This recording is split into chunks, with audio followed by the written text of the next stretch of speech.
Hey guys, Lord Naren White here, the Holy Ghost, the one true God.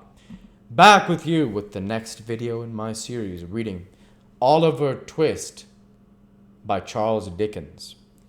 Without further ado, returning to Oliver Twist as read by Lord Naren White. Appears against the boy, does he?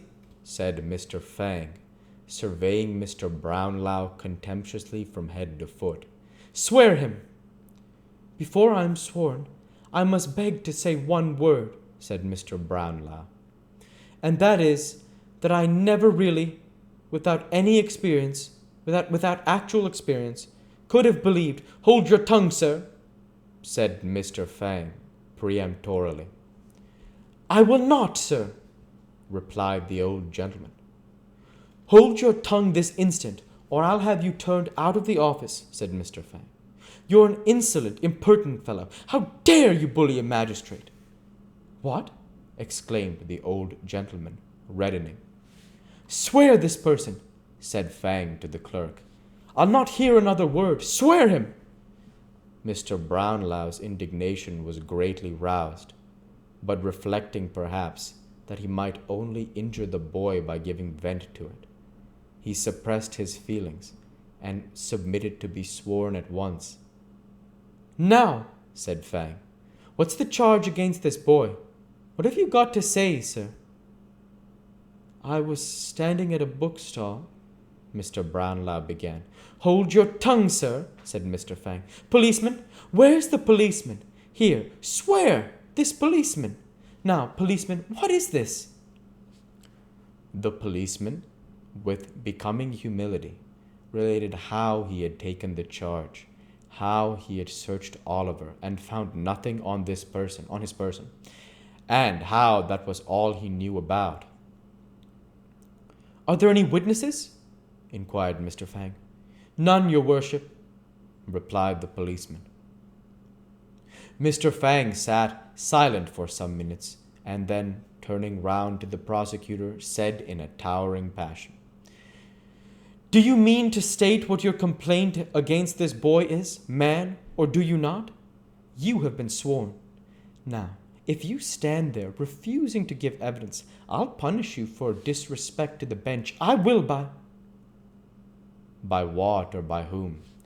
Nobody knows, for the clerk and jailer coughed very loud, just at the right moment, and the former dropped a heavy book upon the floor, thus preventing the word from being heard, accidentally, of course.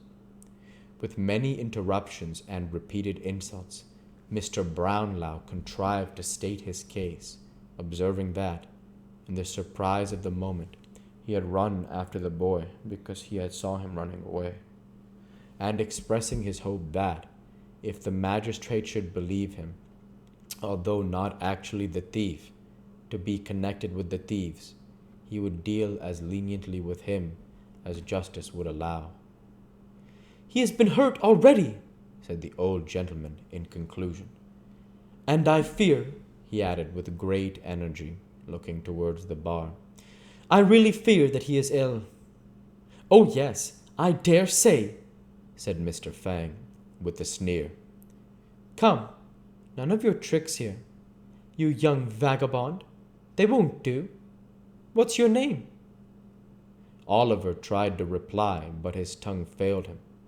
He was deadly pale, and the whole place seemed turning round and round. What's your name, you hardened scoundrel? Demanded Mr. Fang. Officer, what's his name? This was addressed to a bluff old fellow in a striped waistcoat who was standing by the bar. He bent over Oliver and repeated the inquiry, but finding him really incapable of understanding the question, and knowing that his not replying would only infuriate the magistrate the more, and add to the severity of his sentence, he hazarded a guess. He says his name's Tom White, your worship, said the kind-hearted thief-taker. Oh, he won't speak out, won't he? Said Fang. Very well, very well. Where does he live? Where he can, your worship, replied the officer, again pretending to receive Oliver's answer. Has he any parents? Inquired Mr. Fang. He says they died in his infancy, your worship, replied the officer, hazarding the usual reply. At this point of the inquiry, Oliver raised his head and, looking around with imploring eyes, murmured a feeble prayer for a draught of water. Stuff and nonsense, said Mr. Fang. Don't try to make a fool of me. I think he really is ill, your worship, remonstrated the officer. I know better, said Mr. Fang. Take care of him, officer, says the old gentleman, raising his hands instinctively. He'll fall down. Stand away, officer, cried Fang. Let him, if he likes. He knew he was shamming, said Fang, as if this was incontestable proof of the fact. Let him lie there. He'll soon be tired of that. How do you propose to deal with the case, sir? Inquired the clerk in a low voice. Summarily, replied Mr. Fang. He stands committed for 3 months. Hard labor, of course. Clear the office. The door was opened for this purpose, and a couple of men were preparing to carry the insensible boy to his cell, when an elderly man of decent but poor appearance, clad in an old suit of black, rushed hastily into the office and advanced towards the bench. Stop! Stop! Don't take him away! For heaven's sake, stop a moment! Cried the newcomer, breathless with haste. Although the presiding genii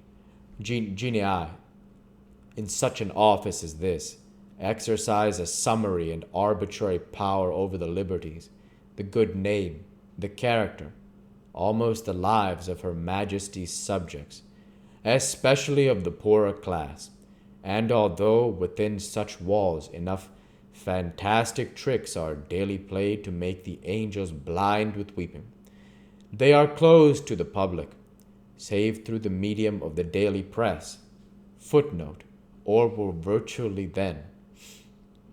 Mr. Fang was consequently not a little indignant to see an unbidden guest enter in such irreverent disorder.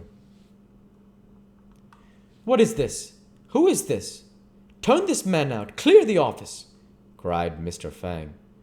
I will speak, cried the man. I will not be turned out. I saw it all. I keep the bookstall. I demand to be sworn. I will not be put down. Mr. Fang, you must hear me. You must not refuse, sir. The man was right.